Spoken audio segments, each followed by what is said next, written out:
grab your pre-workout and turn up that volume. It is time for a new episode of the Powerlifter's Den with your host, Cam Smith. Hello, everybody. Welcome back to the Powerlifter's Den. I'm your host, Cam Smith, and today I wanted to bring on Richy from Reach Supps to talk about an upcoming meet and the company itself. Richy, why don't you introduce yourself?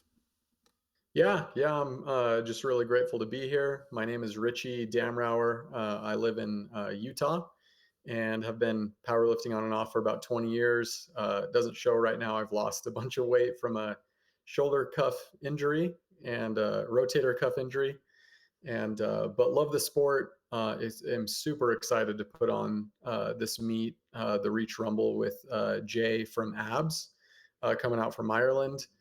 And am excited also to talk to you about what the company is all about, how it got started, and what products we offer, and what the future looks like for Reach, and how we can, hopefully help the sport overall. That's one of our huge aims, is just to help fuel the growth of powerlifting and be one of those companies that's helping it move forward. Yeah, and for me, that's kind of one of the main reasons I started this podcast. I wanted to kind of bring some light to the sport and kind of give it some recognition that it's kind of one of those strength sports in the fitness world that never really got a lot of recognition until kind of the social media boom over the past, I don't know, 5 to 10 years. So, Yeah. I guess to get started, maybe tell us about where the name Reach came from and kind of when you guys were founded. Yeah, it's funny. I remember it like it was yesterday. So I was in the minivan with my wife and my 4 kids, and we have been talking about the name of Reach for, I mean, I want to say like at least a month, right? And we're just like sending back and forth like all these different names. And then all of a sudden we kind of narrowed it down to like a list of like 4 or 5 names. It like reminded me so much of naming our kids. Uh, and so, yeah, we just kind of like, someone was like, I really like Reach. And so there's 3 of us, there's 3 founders. There's me in Utah, and my other business partner, his name is Chandler. He's in Lehigh also. He lives in the same town as me. He's about 20 minutes north.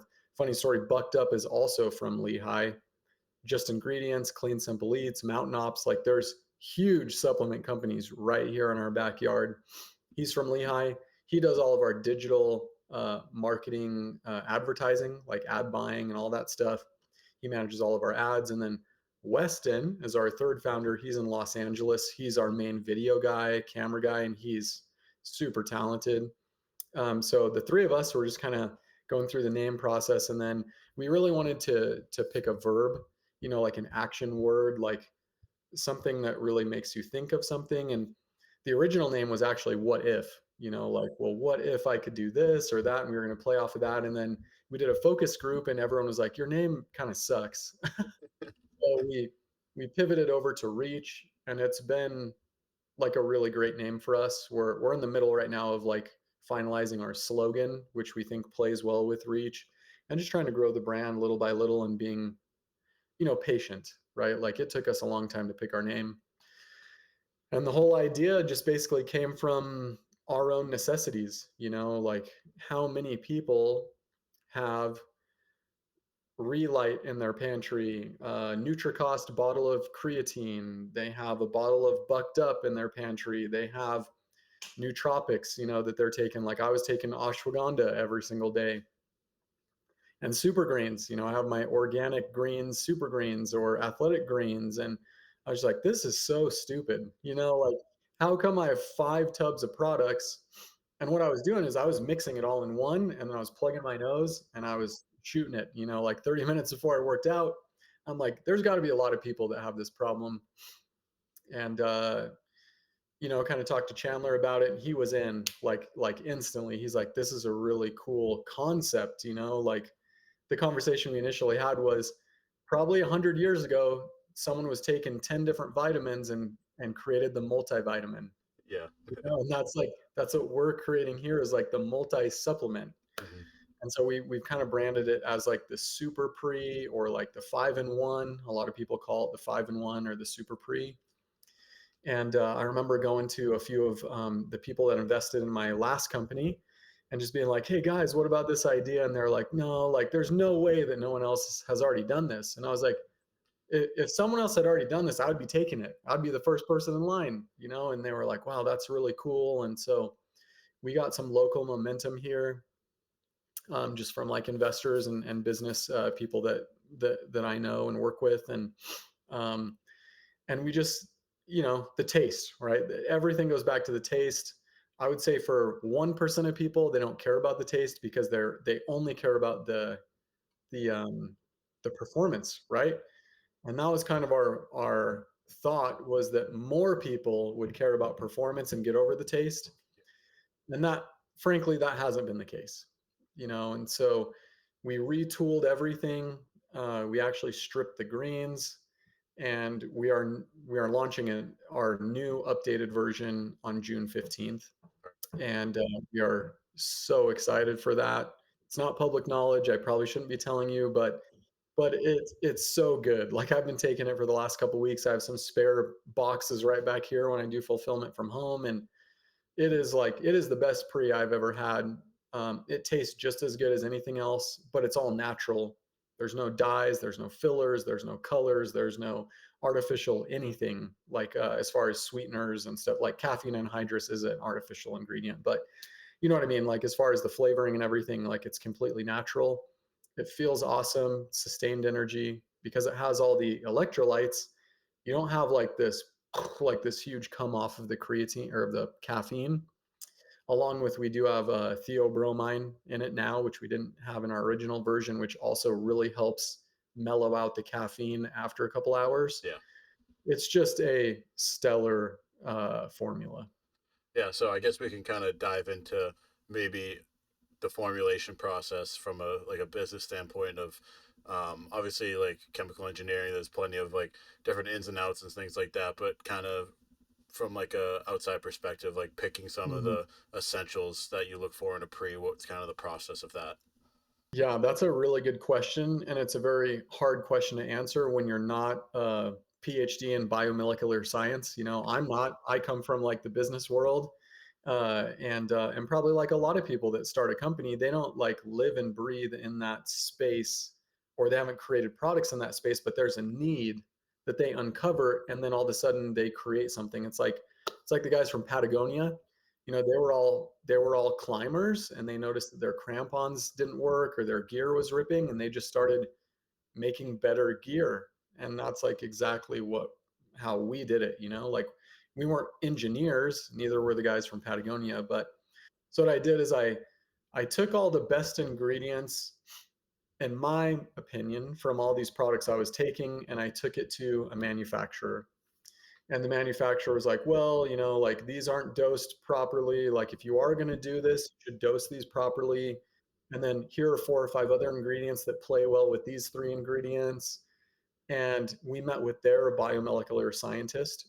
And then we ended up also meeting with a guy who does have a PhD in biomolecular science, that worked in the food industry for like 20 years. And then we did focus groups where we had people testing and giving feedback. And that process took, uh, to land on the formula, took about 4 months. Started getting samples, sampling everything, kicking stuff back, getting new flavoring. That took another few months. And then we placed our actual first order in December of 2022. And it took them forever to build it. The manufacturer we worked with took them 5.5 months to get us the first batch. It came, and then we did a big Instagram drop where because what had happened is I was sending out samples to all of the biggest, baddest lifters that I came across on Instagram. And a lot of times I was sending them a sample in a Ziploc bag, and it could have been like meth in there for all they knew. And yeah, so they all liked it. I remember Shane Haller was like the first one, like the first big name power lifter.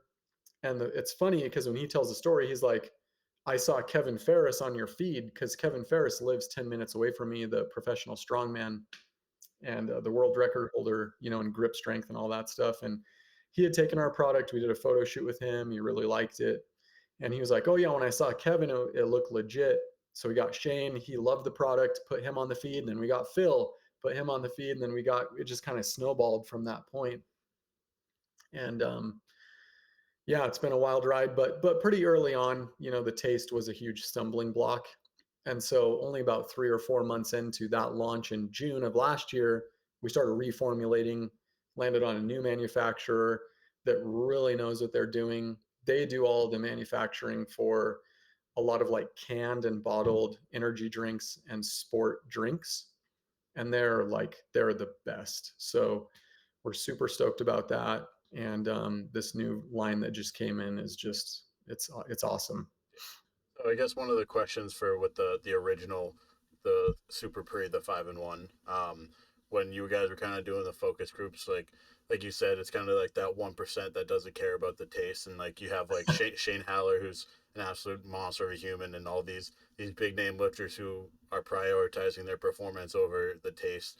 Um, Obviously you can't necessarily pick and choose those types of people in a focus group. So maybe Yeah, if there was any struggles with that, kind of trying to, I guess, convince them that it's more performance and things like that. Like, what was the strategy behind that? that's a good question. For them, it wasn't. It's just like you've probably seen that documentary on Netflix called Born Strong, No. where it's like with Eddie Hall and Thor, and they're talking about it's like a documentary, and Thor literally says like I would eat feces if it made me stronger. Like Yeah. that's the attitude, right? For a lot of you guys that are as big and strong as you are. So for them, it was no big deal. I Yeah. mean, we maybe sent samples to like 2 or 3 people where they were like, can't do it. The flavor is just not, I can't stomach it. We had one guy write a review on our website that said like, after I took Reach, I pulled over and threw up. Uh, that's how bad the reactions were for some people. Um, but for the most part, yeah, the top tier people don't care. But the fact of the matter is that taste is super important to the rest of the 98% of people that buy pre-workout. Yeah. And they have this expectation that like this is something I look forward to drinking every day because it tastes so good. And then to swap that out with something that tastes like kelp sock, that's what we call our product. It just doesn't work. People buy it because of the hype and because of the ingredients that are in there. They take it a few times and then they're just like, oh, I'm gonna go back to C4 or whatever. Yeah. And so I guess from there, kind of developing the company into being involved in like these big powerlifting meets and kind of getting your outreach. How has that been? Oh man, it's been awesome. So the coolest part is we were a large sponsor for the American Pro. Me and Micah go back about a year. Like when we first started the company, he really helped us out. Like the whole Fighter Quit brand and being in Las Vegas, we sponsored some meets down there, met a bunch of people. Micah really helped us out, and we committed a bunch of money to the American Pro to go down there, um, like over 5 figures to that meet. And we went down there, and a lot of our lifters were there. Like Zach Myers was there, even though he torn his pec. But Allison Wharton was there, Landry was there, Jawan was there. We were sponsoring him at the time, and so all these guys were there. Danny Grigsby, obviously, he's like the king of the American Pro, with his pulls there. And we had actually I brought some samples of the newer version of like the good tasting version, and I remember giving it to Zach and him being like, "You're gonna sell a lot more of this." But then while we were all there at the American Pro, Fernando was there competing. I think he won the wrap day at the highest total. Luke Knoll was there. We weren't sponsoring him yet, but we shortly sponsored. We started sponsoring him right after that meet because he took. I gave him a bottle of Reach and he loved it. So, anyways, it's funny because at the American Pro, Luke Knoll won $200. And I'm not ripping on the American Pro. Everyone knows going into it, the money is for dots, Yeah. right? So he was like, "Yeah, I won $200 and I had a 2,400 pound total, which has only been done 4 times before." You know, like at that time, it had only been done 4 times raw, and now 5 with Andrew House, right? Yep. So it was like, dude, that sucks, And so me and Fernando and Shane and our video guy Tanner went to Chipotle for lunch on like Saturday or Sunday, and we were just talking about this meat and this problem of like we have these guys lifting this much and getting paid this much, and then we have these guys that weigh this much and they're getting paid this much. Like there's not a meat for them, and they were just like, we need to bring back big dogs, right? Like that's the meat that we need to have because it's never happened in the US besides maybe the Kern, Yeah. which was so long ago. And so I was like, yeah, let's do it. So the next day at the American Pro, went up to Zach, Phil, Grigsby, Phil, Shane, or sorry, I already said it, Phil, Shane, all those guys, Luke Null, and I was like, we're going to do this meet. Like, if we do this meet next year, will you be in? And they were all like, 100%. Yeah. So we only have this core of like 6 or 7 dudes that are some of the strongest dudes on earth. And then we reach out to a few more guys like Andrew House and Craig Foster and some other guys, and they were like, "Yes, this is the meat." And then Fernando put me in touch with Jay because Abs is running just some really cool meets out in Europe, and come to find out, Jay had just been basically looking for a partner to work with in the States to basically connect them to all these athletes and host like a pro meet in the United States. So it's kind of like a match made in heaven. Jay flew out to the United States for like a UFC fight, drove up to Salt Lake. We met up at a froyo place and just really hit it off. And yeah, he's the mastermind. If it weren't for him, like this meet wouldn't be nearly as good as it's going to be. Yeah. So I guess kind of, I mean, you kind of answered the question, but like I, if I remember correctly, this is the first ABS meet in the United States, right? Yep. So kind of maybe go a little bit into it more of kind of, obviously it kind of worked out perfectly to him be your connection to the U.S. and things like that. But what kind of gave you the right idea that ABS was the right federation to be holding this meet? Well, a couple of feds actually said no to us, which is crazy to me. You know, like who wouldn't want this meat under their fed? But they said no to us because it didn't match up with their calendar, interfered, or they wanted a significant amount of money from us to be able to host a meet under their banner. So we decided not to do that. And then Fernando is really close with Jay. And so he's like, you have to talk to Jay. And then it was like we did like some Instagram call, you know, like video call on Instagram, and it was like sparks flew and emotions ran high on that call. Like it just matched up perfectly for what he was looking to do and what we were looking to do. And then he's like has all these great ideas and connections, and like for this meet, we're having like custom uniforms, like singlets for our lifters. They're all going to look the same, just like Clash of the Titans was in Ireland. We're going to have comp shirts. We have like the best of the best sponsors, you know, like Pioneer, Depth Fortis Honor, Cerberus. That's it, you know, like just the best of the best. And yeah, so Fernando made that connection, and then Jay also came to the Arnold because he was helping out with the cage. And so we met again, and then he came out to Utah again not too long ago and saw the venue down in Provo. The venue for the Rumble is the coolest venue I've witnessed myself in powerlifting. Like it has huge screens. The video is going to be on 4K Blackmagic cameras. Oh wow. The viewing experience is going to be like fantastic. It's only going to be 3 hours long. So it's something you can watch from start to finish, just Yep. like you would a football game or a hockey game. And the commentating crew is awesome. So we have Ian from Abs, who's from Ireland, who's really fun to listen to. He knows the lifters inside and out. Johnny Kaufman is also going to be doing the online commentating with Ian in a booth or up on, you know, in the back on a stage thing with headphones. And then Dustin, who's the voice of Florida. Do you know who that is? No. He does a lot of commentating for big meets in the South. Okay. He's going to be running the mic with Hussam, the gym freak. So we have 4 guys that are just super energetic and knowledgeable in the sport that are going to be entertaining. Sorry, I'm just going off on the Go Rumble for here, just it. Keep because. going. Yeah, and then the we're paying every single lifter to come. That's awesome. So every lifter that comes is going to get paid $1,000. There's no Fed fees. There's no registration fees. We're paying for their hotel for 2 nights. We're feeding them the day before and the day of. We're doing a press conference. The only thing that they have to pay for is like their transportation and a flight. And obviously that could be covered with the $1,000 that we're giving them. Yeah. And then the winner will get 5K and second place will get 2. That's awesome. So why don't you let everybody know when and where exactly this meet's going to be? Yep. So it'll be in September. on September 7th in Provo, Utah, which is about 45 minutes south of Salt Lake City. September is the best month in Utah. It's like going to be 75, 80 degrees, sunny every day.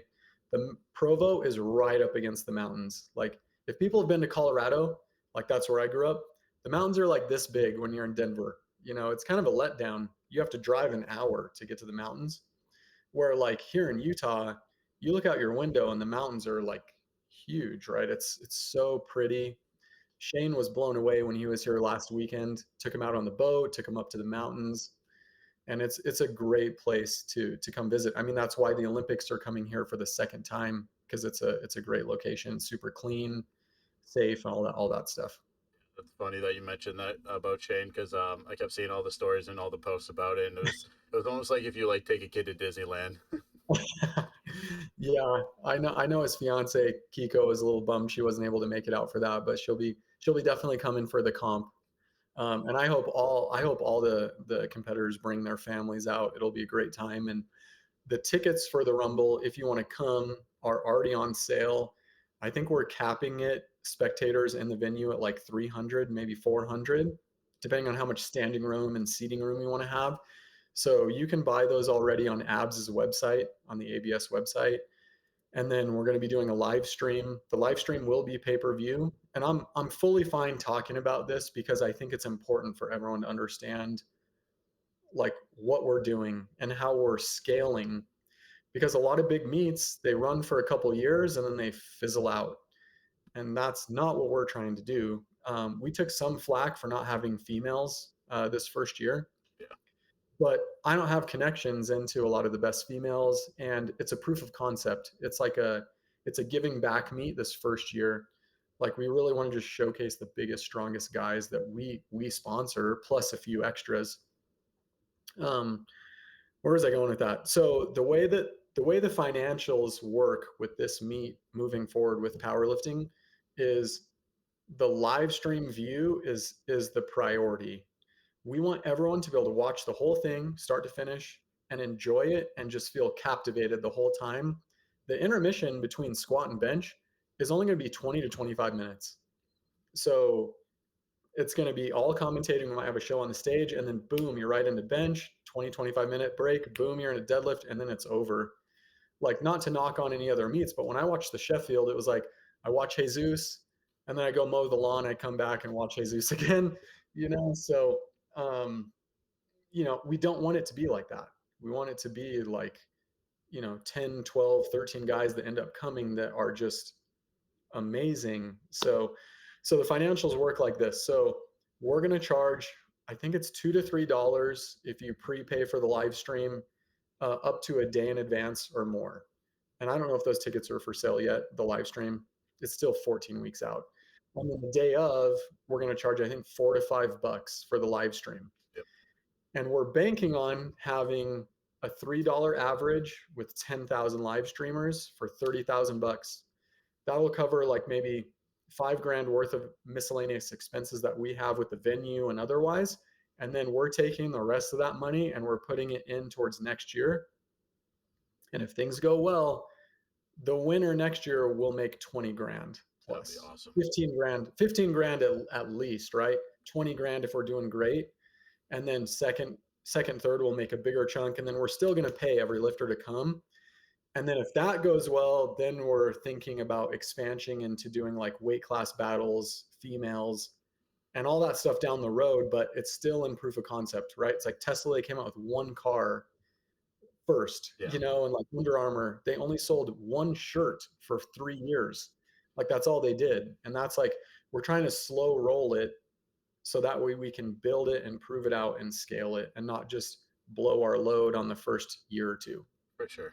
And I was kind of wondering, but you kind of answered it as well about I guess like the with the production value and stuff, but not being able to, or trying not to kind of impede the lifters like warm up routines and the timing of things. So it seems like the 20-minute breaks is pretty much average and stuff. But I was just wondering more about, I guess, the timing wise of the lifters.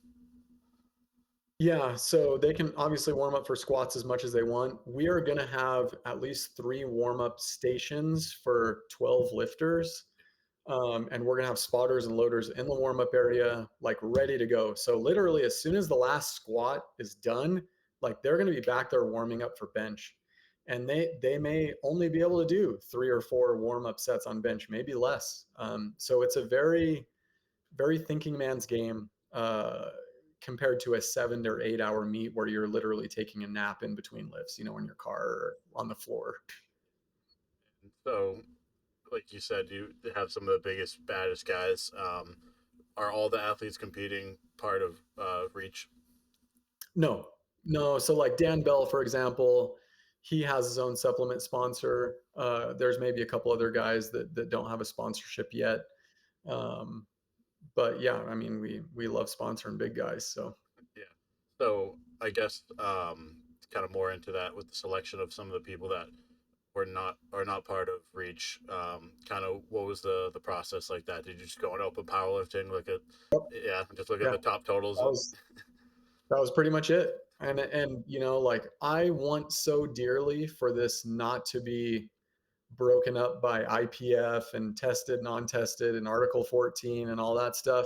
I had conversations on the phone with Ray Williams and Jesus, and unfortunately, it's not in the cards for them because of these regulations. I mean, Ray Williams literally told me like, this is the meet that I would love to compete in, but can I get banned for a year to a year and a half and risk my sponsorship with SBD? No, like that would be super dumb for him. So hopefully, some of the stuff you've probably been hearing about actually helps with that. And by 25 or 26, we can actually have like world's strongest man of powerlifting.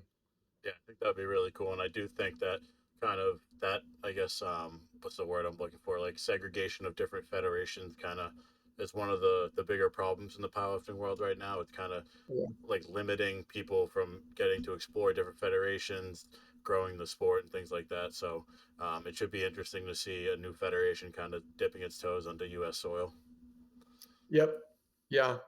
And that's a tough nut to crack, the federation thing, without saying bad things about federations or people. Like everyone is out here trying to do the best that they can, and it does affect the growth of the sport, though. I mean, you can't argue that.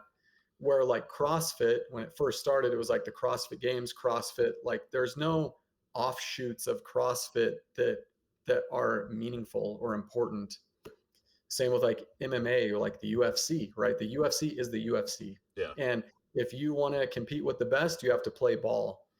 And there's just so many offshoots in powerlifting where it just makes that dilution of talent just such a bummer from a spectator and growth standpoint. It just really shoots us in the foot. yeah, So, I'm very pro abs. I hope that the Rumble kicks butt and next year they do more meets here and it becomes the UFC of powerlifting in the United States. Like that would be so awesome. And a lot of it is the prestige and not giving in to having 150 lifters at an event to rate to essentially make money. Like you have to have the discipline to keep it to a small amount if you want to have an actual pro meet. yeah. And I think that's part of the like I was saying with the segregation of federations. Like there's the different obviously tested versus non-tested, and there's amateur and pro, and there's all these different classes and divisions. So I think and just like you were mentioning, obviously with the idea of being a total meet, that's not something that's I've haven't witnessed or seen. And like you said, I think what was it? The Kern was the last one in the U.S. And Yeah. what year was that? Oh, I don't even know. I mean, several years ago, and the last big dogs was 2019. Yeah, And they're supposedly bringing that back, even though they've started and stopped a couple different times in the last couple of years. But I think it's great. It brings the big guys to the front. This is the thought I always have, and this is probably not going to make a lot of fans for me myself, but it's an honest opinion. So I can't imagine the world's strongest man having it to where a 190-pound guy could beat Thor. yeah, Like it's not, like here's another thought, right? Is like the Shaw Classic. There's 50,000 people or something crazy that go to that event. yeah, And it was like last year, the year before, Lucas Hatton or someone was telling me about this experience, um, of like, Brian Shaw got up on the stage and he's like, raise your hand if you've like competed in strongman before, there's like a few hands here and there. Raise your hand if you've never competed in strongman. Boom, like more, 80% of the crowd, they all raise their hands. And that's because it's entertaining and they figured out how to catch a lightning in a bottle with like making it spectator friendly, viewer friendly. The athletes are larger than life. And that's what makes people want to watch it. Powerlifting by nature is not as entertaining as strongman, and the fact that we're not doing everything else we can to make it viewable is just such a shame, but we have to make the big guys lifting the most amount of weight the stars of the show, because that's what people want to see. When I was at the American Pro, the most electric moment was Grigsby pulling 1,025 and then 1,070 or whatever. Like the whole place was on pins and needles, and it was like nothing else because that's what people want to see. That Yeah. not taking anything away from lighter guys. I'm a lighter guy. Taylor Atwood was always my favorite powerlifter for a decade. But I don't know, just my 2 cents. Yeah, and I can kind of shed my opinion on that because I think the incorporation of coefficient and dots in a sport is obviously very important just because it kind of gives the quote unquote lighter guys a fighting chance and it allows the playing field to be leveled. But like you were saying, when you have these monster guys lifting these weights for an outside perspective, these weights are incomprehensible to these people where it's like has that wow factor, but only someone who's in the sport can be like, oh, this 130-pound person benching 250, it's a very impressive lift, but people you can walk into a regular gym and it's not an uncommon number for you to see. So it's kind of Yeah, like a dichotomy of the sport where you kind of need that kind of wow factor to be able to bring outside people's perspective in. yeah. And I'm only talking about professional powerlifting to grow the sport. For That's sure. all I'm talking about. I'm not poo-pooing on smaller guys. A really good example of this is boxing, right? Like at the height of boxing, the biggest stars in the sport were what? Heavyweights, right? Muhammad Ali, Joe Frazier, and the list goes on and on. Mike Tyson, he wasn't a featherweight. Mike Tyson was not a featherweight. You know what I mean? Like they want to see the big guys, going against each other. And I think that's just it's a huge ingredient in having powerlifting be successful. And sadly, for the last little bit, like it hasn't been one of the main ingredients. It's been kind of like an afterthought. Yeah. I mean, Ray Williams squatting 1080 was like that was so cool and that was so good for powerlifting. And then when Ray started to have, injuries and stuff, the big guys kind of, and then, dots is also worse for bigger guys than Wilkes. So it's made it even harder. Like Dan Bell, I think his 2606 literally ranks as like 24th best for dots. It's like Yeah. that's nuts. So with the Rumble, obviously you want to grow it and kind of continue it on and have it be an annual thing, but maybe some smaller goals or just some things that you're kind of looking forward to get as like learning points from this meet. Yeah, I don't really know what we'll learn from the meet yet. I've actually never run a meet before, and so I don't know. I'm not trying to be the guy in charge of the meet. Like that's Jay and Abs and everyone else that is coming over and helping.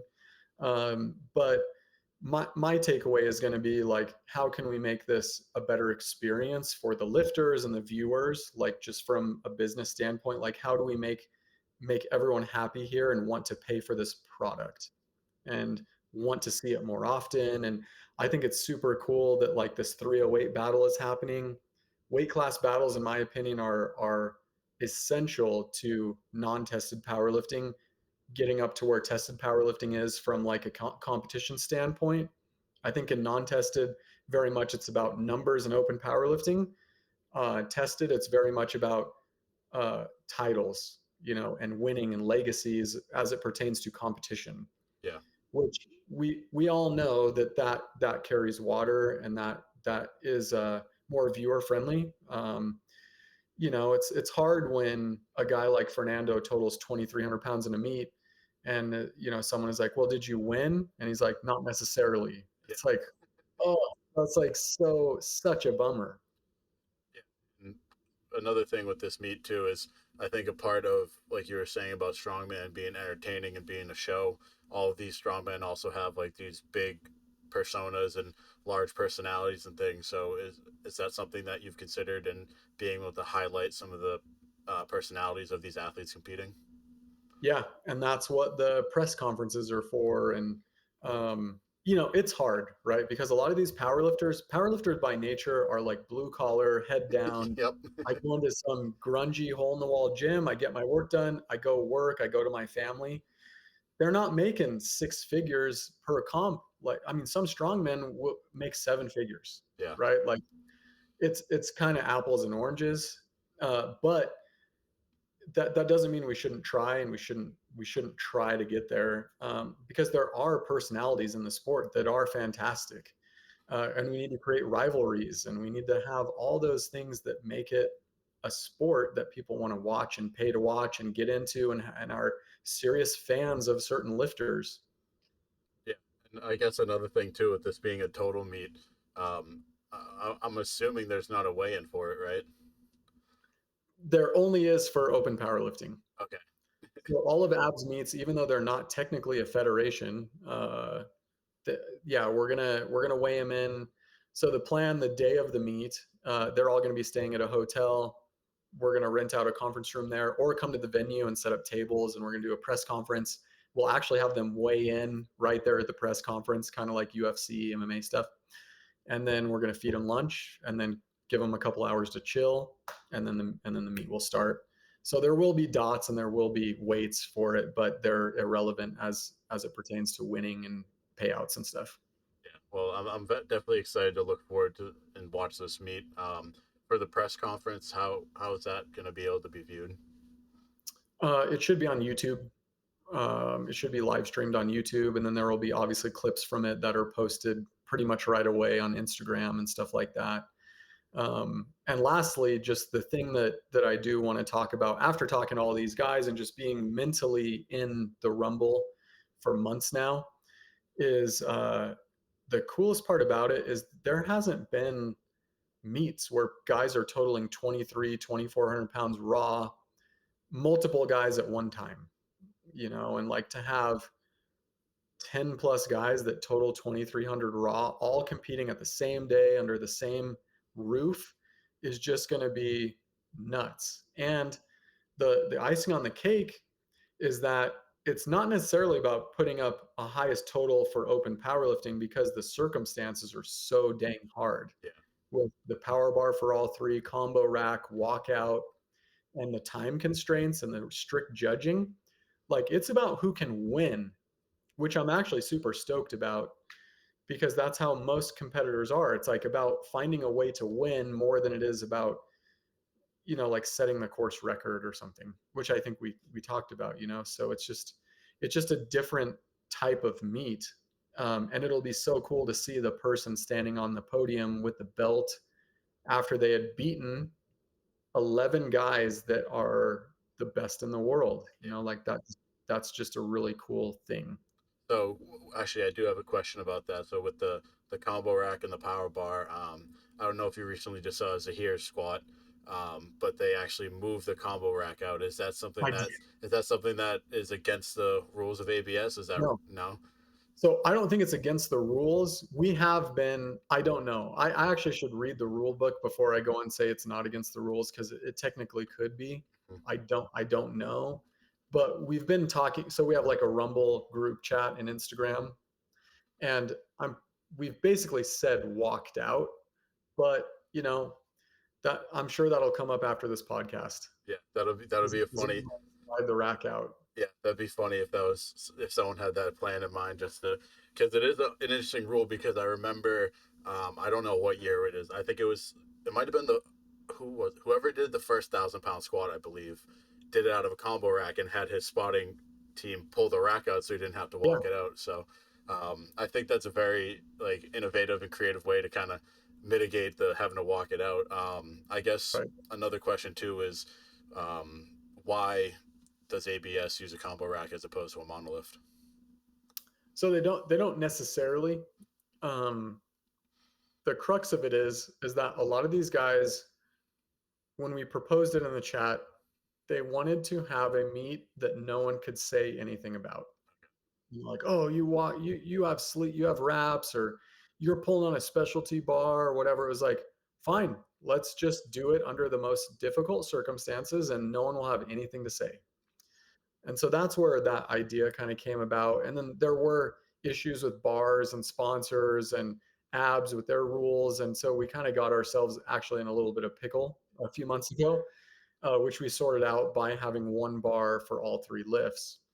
And yeah, I wouldn't say that all the guys were like super stoked about it at first, but it's become a challenge now. And that's like the thing is like, how can I win under these circumstances?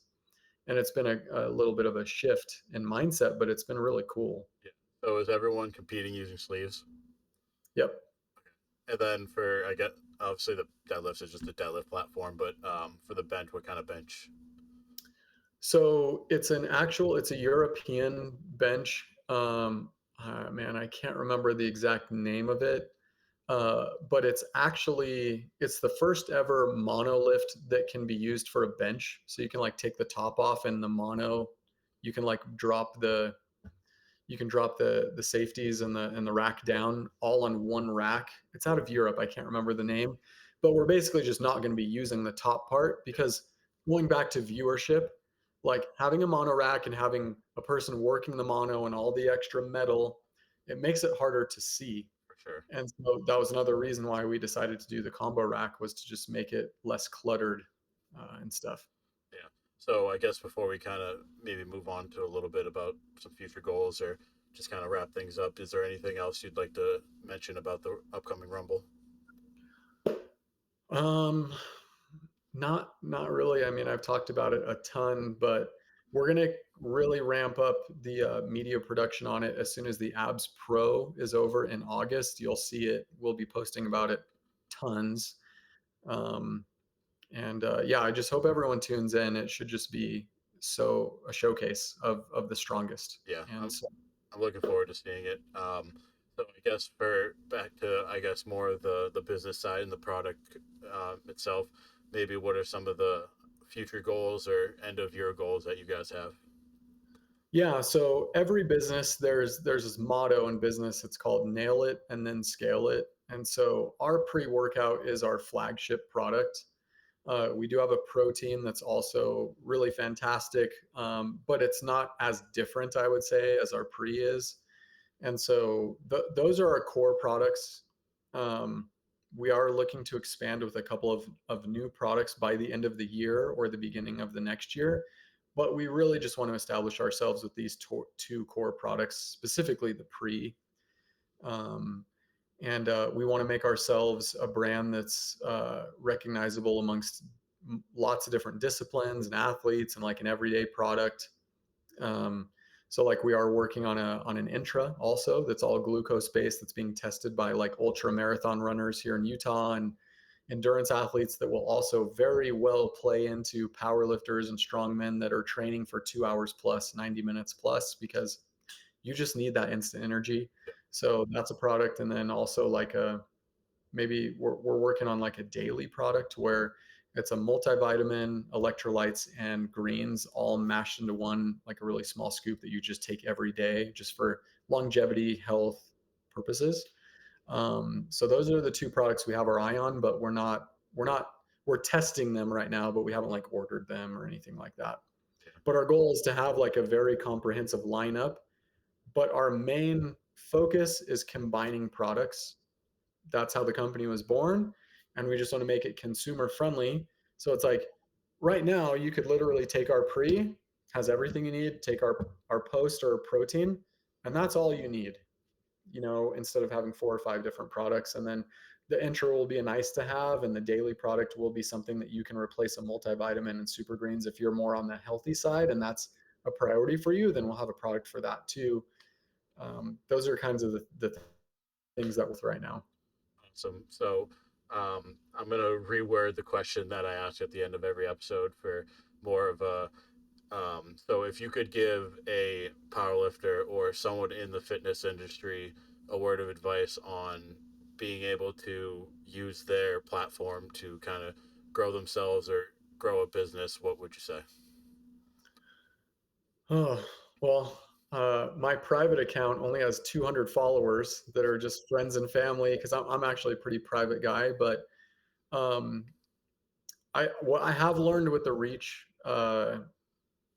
page is that giving back is a big part of it and making it entertaining in that form. So, uh, like besides the Rumble video, our most highly viewed video was when we did a challenge on a college campus and we were handing out lunch money and we actually had a briefcase of $10,000 that we were going to give out if someone could lift a Thomas inch dumbbell with one hand, which I've only seen one person do in my lifetime. And it was just really fun to watch, and it was genuine and it was cool, and it wasn't self-centered. You know, I seeing powerlifters pages, squat bench deadlift, squat bench deadlift, squat bench deadlift of one person lifting weights, it does get tiring, right? And I always love to see videos where there's multiple people or pictures where it's more collaborative. I think those videos are great, and they just tend to do better, and they're more educational. They're more fun than just one person doing one lift. Yeah. Awesome. Well, I wanted to thank you for taking the time to come on. It was a pleasure, and I'm really looking forward to seeing this meet. No, yeah, thank you, man. Your podcast rock, and thanks for what you're doing for the sport. Thank you.